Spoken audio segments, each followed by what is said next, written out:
Ihdinas siratal mustaqim, doa untuk umat, ya Allah turunkan hidayah untuk umat ya Allah. Sambil makan pun, ya Allah makan saya ini jadikan asbab hidayah untuk umat ya Allah. Minumnya begitu juga, tidurnya begitu juga. Sayyidina Umar radhiyallahu ta'ala anhu semulaikan tidur di depan masjid di bawah pohon. Bantalnya itu pecut, cemeti ya. Karena Sayyidina Umar itu kemana-mana itu bawa cemeti gitu. Maka bantalnya bukan bantal biasa, pecut untuk pecut jaran itu. Maka tidur di depan masjid di bawah pohon. Raja Persia kirim utusan ke Madinah untuk menemui Sayyidina Umar. Maka sampai Madinah tanya sama orang-orang Madinah, mana istananya Umar? Maka orang Madinah mengatakan, Umar nggak punya istana. Lah terus kalau mau menemui kemana? Kamu lihat di masjid sana, biasanya jam sekian di masjid. Maka utusan Persia pun pergi ke masjid. Masjidnya begitu sederhana, tiang-tiangnya dari pohon kurma, atapnya dari daun kurma, lantainya dari tanah. Umar ada nggak Umar itu? Maka orang-orang di masjid nggak ada. Kamu lihat di depan masjid itu loh. Biasanya kalau siang dia tidurnya di depan masjid. Ternyata di depan masjid tidur ngorok di bawah pohon. Maka utusan Persia itu bertanya, ini Umar ini?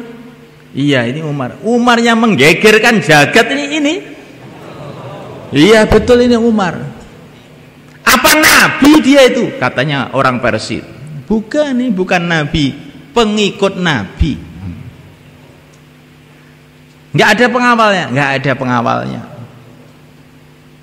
Maka utusan Persia tadi mengatakan, hei Umar, karena kamu berbuat adil Umar, tidak perlu pengawal. Raja saya karena nggak adil, pengawalnya beribu-ribu di mana saja.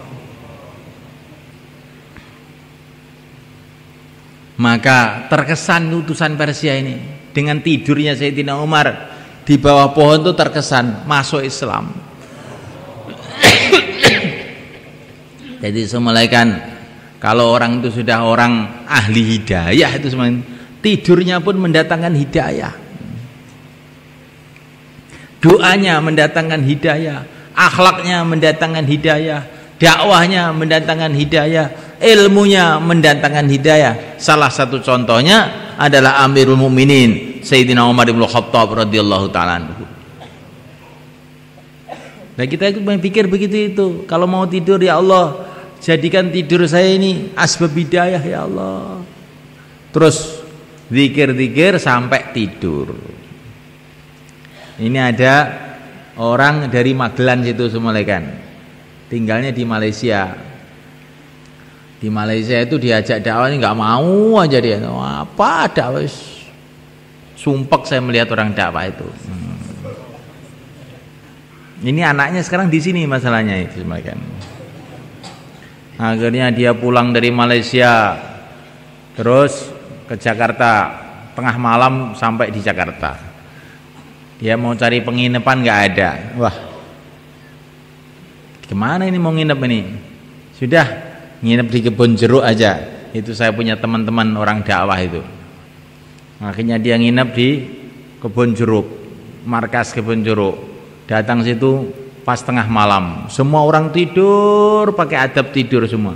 Dia ngelihat aja, ini ustadz ini, kiai ini, orang tabligh itu ya tidurnya aja kok tertib ya, apalagi meleknya. Nah, sudah saya mau keluar 4 bulan, langsung keluar 4 bulan. Bukan karena mendengarkan bayan, karena melihat orang tidur. Begitu semua lagi. Baginda Nabi pergi ke pasar, maka beliau membeli satu barang. Lah zaman dulu itu semuanya kan, kalau beli barang itu terus nanti ada bagian nimbang uang, uangnya itu ditimbang, uangnya dari emas perak itu ditimbang. Nggak seperti uang sekarang, Ada yang di pasar itu adalah petugas nimbang. Berapa gram, berapa, pokoknya menurut ukuran zaman dulu lah gitu. Ini waktu itu masih banyak orang kafir di Madinah ini. Dan ini orang kafir datang ke pasar Madinah, melihat Rasulullah sedang jual beli. Setelah jual beli selesai, maka Rasulullah menyuruh bagian timbang ini, nimbangnya yang bagus ya, kamu kasih tambahan itu. Kalau orang Jawa diangeti timbangannya, kasih tambahan dia, kasih tambahan uang itu orang yang jual itu. Maka orang kafir itu mendengar itu, loh, orang ini kok bagus sekali sih akhlaknya.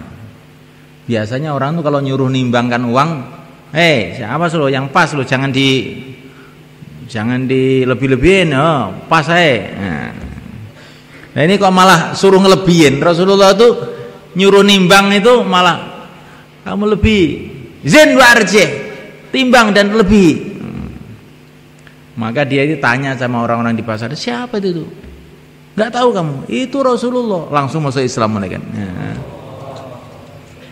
Jadi semulaikan Allah Ta'ala, Rasulullah itu akhlaknya jadi asbab hidayah, doanya asbab hidayah, dakwahnya asbab hidayah. Nah kita ini usaha seperti itu hidup kita ini semulaikan.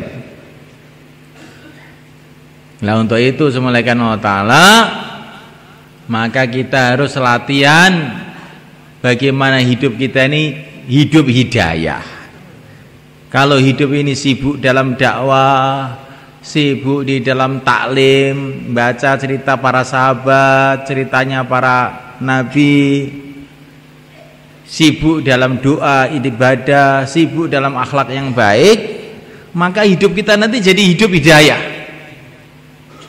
Di rumah juga membawa hidayah, akhirnya anak-anaknya tertata, istrinya toto, kabeh toto. Di kampung jadi asbab hidayah, orang-orang kampung jadi amal agama. Di mana saja di asbab hidayah. Maka kita diajari dalam Quran untuk doa, Rabbana hab lana min azwajina